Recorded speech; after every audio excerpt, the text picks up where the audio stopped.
ఇక కిడ్నీ మార్పిడిలో నిమ్స్ మరో రికార్డు సాధించింది. కేవలం 6 నెలల్లో 100 మందికి కిడ్నీ మార్పిడి చేసి ట్రాన్స్ప్లాంటేషన్ సర్జరీలలో దేశంలో టాప్ 3 ఇన్స్టిట్యూట్గా నిలిచింది. గత 10 ఏళ్లలో అత్యాధునిక పరికరాలు నిమ్స్కి అందుబాటులోకి వచ్చాయని యూరాలజీ విభాగం అధిపతి డాక్టర్ రామిరెడ్డి అన్నారు.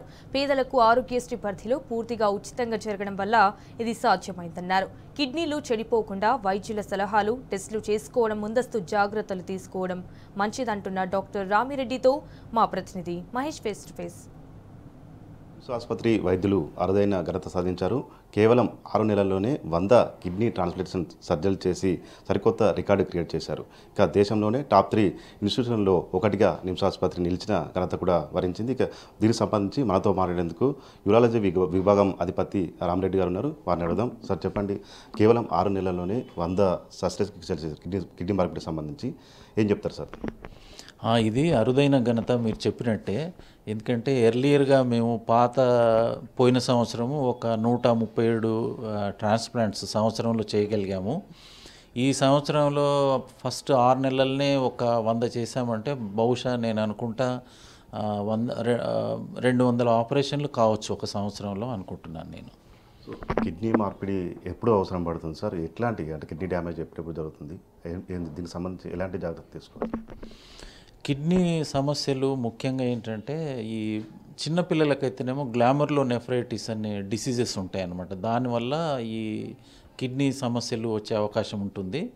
పెద్దవాళ్ళైతే డయాబెటీస్ కానీ, హైపర్ టెన్షన్ కానీ ఇటువంటి డిసీజెస్ వల్ల అవి ఏంటంటే కరెక్ట్గా కంట్రోల్ చేయకుండా దాన్ని నెగ్లెక్ట్ చేసుకోవడం వల్ల ఈ కిడ్నీ డ్యామేజ్ అయ్యే అవకాశం ఉంటుంది అన్నమాట.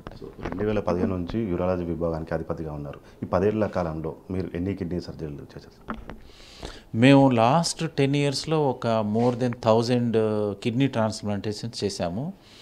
ఈ డిపార్ట్మెంట్ పెట్టినప్పటి నుంచి ఒక 1800 ఆపరేషన్లు అయినాయి కిడ్నీ ట్రాన్స్ప్లాంటేషన్స్. కానీ లాస్ట్ 10 ఇయర్స్లో మాత్రము మోర్ దెన్ 1000 కిడ్నీ ట్రాన్స్ప్లాంటేషన్ చేయగలిగాము.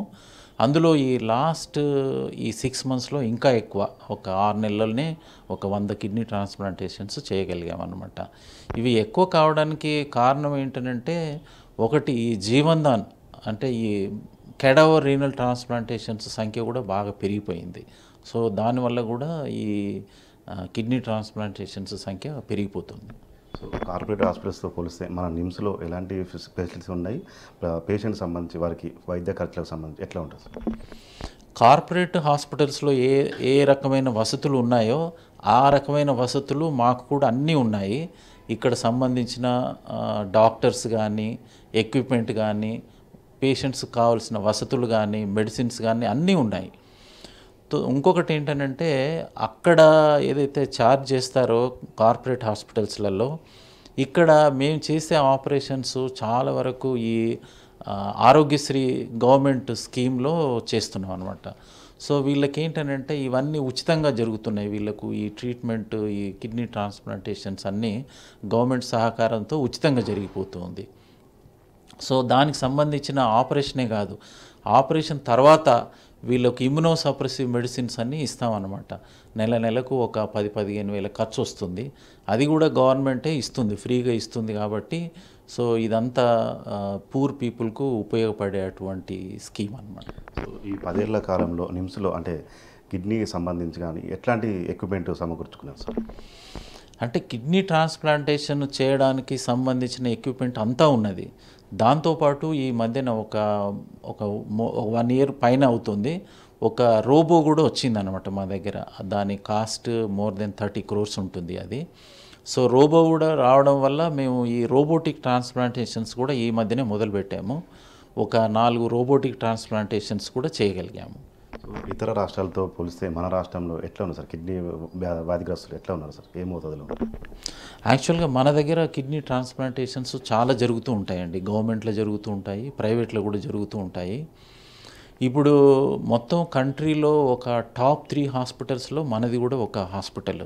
అంటే ఇన్ని నంబరు ఆపరేషన్స్ చేసేటువంటి హాస్పిటల్ ఒక 3-4 హాస్పిటల్స్ ఉన్నాయి.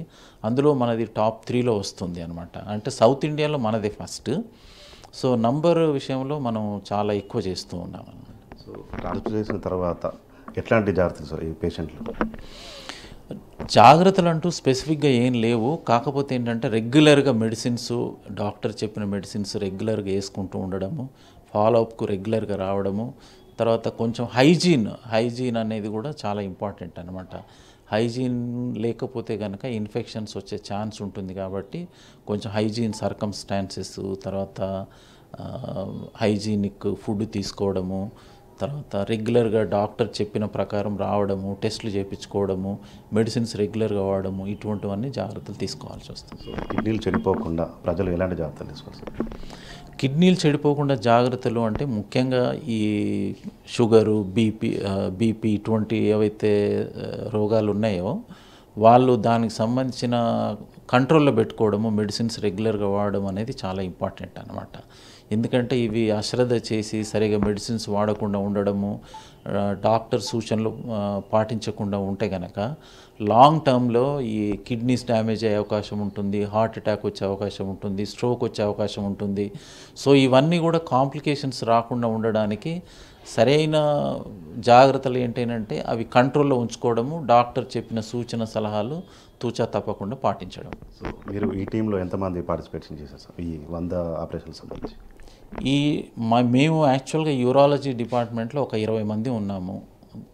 మేమే కాకుండా ఈ అనస్థెటిస్టులు, నెఫ్రాలజిస్టులు, చాలామంది డాక్టర్స్ అవసరం పడతారు. బట్ యాక్చువల్గా ఆపరేషన్ చేయడానికి మాత్రము డోనర్ అంటే కిడ్నీ తీయడానికి ఒక 2-3 సర్జన్స్, కిడ్నీ ట్రాన్స్ప్లాంట్ చేయడానికి ఒక 2-3 సర్జన్స్ అవసరం పడతారన్నమాట. Thank you sir.